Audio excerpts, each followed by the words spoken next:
Have you ever noticed that the more we think about our problems, the bigger they seem to get? As if our minds amplify the suffering to the point of making us doubt even the presence of God? But what if I told you that the problem isn't in the pain itself, but in where we place our focus? Today I'm going to tell you a powerful story that could change the way you see life's difficulties. And if you want to learn even more about this, leave a like and stay until the end. This way, you'll help us reach more people who just need a single word at this moment. Pain has a strange power over us. The more we focus on it, the bigger it grows.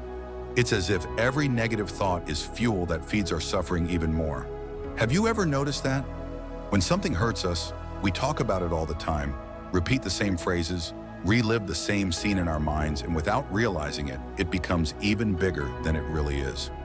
Friends listen to us and feel sorry, and for a moment that feels comforting, but in reality, it only reinforces the pain. And the more we feed into this feeling, the weaker our faith becomes. Have you ever felt that way? Questioning whether God is really in control? Does He care? Or are we alone? But the issue isn't the problem itself. The real question is, where is your focus? That reminds me of one of the most incredible stories in the Bible. Daniel in the lion's den. Imagine the scene. He was thrown in as a condemned man. The lions were there, hungry. The natural instinct of anyone would be to panic, try to hide, curl up in a corner.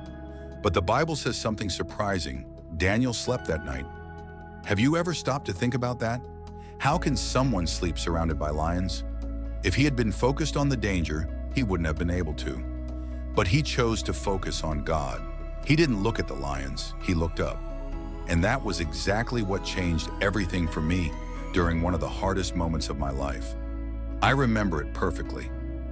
I was going through a difficult time, questioning my purpose, feeling like everything was falling apart. Then an elderly lady invited me to lunch.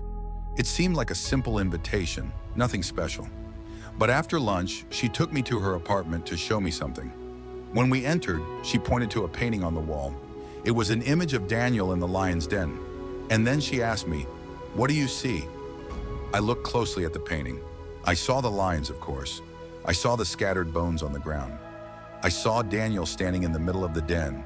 But she continued, "Don't you notice something different?" I didn't understand. Then she made me see it. Daniel wasn't looking at the lions. He was looking at the light. That realization hit me like lightning. At that moment, I understood the mistake I was making.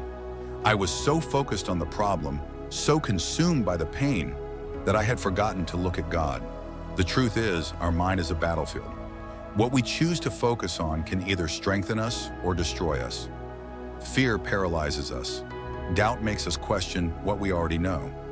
But when we focus on God, something changes within us. Daniel knew that God had the power to shut the mouths of the lions. And even if he didn't, Daniel would still trust him. Because God doesn't act based on emotions, He acts based on principles. And one of the greatest spiritual principles is this. When we obey God, He takes care of the consequences. This means that even when we don't understand, even when we don't see the way ahead, our only responsibility is to trust and keep moving forward. God takes care of the rest. He works in our lives in ways we don't always see, but He is always in control. Now I ask you, where is your focus? Are you looking at the lions around you, or are you looking at God? Are you feeding your fears, or are you feeding your faith? The choice is yours.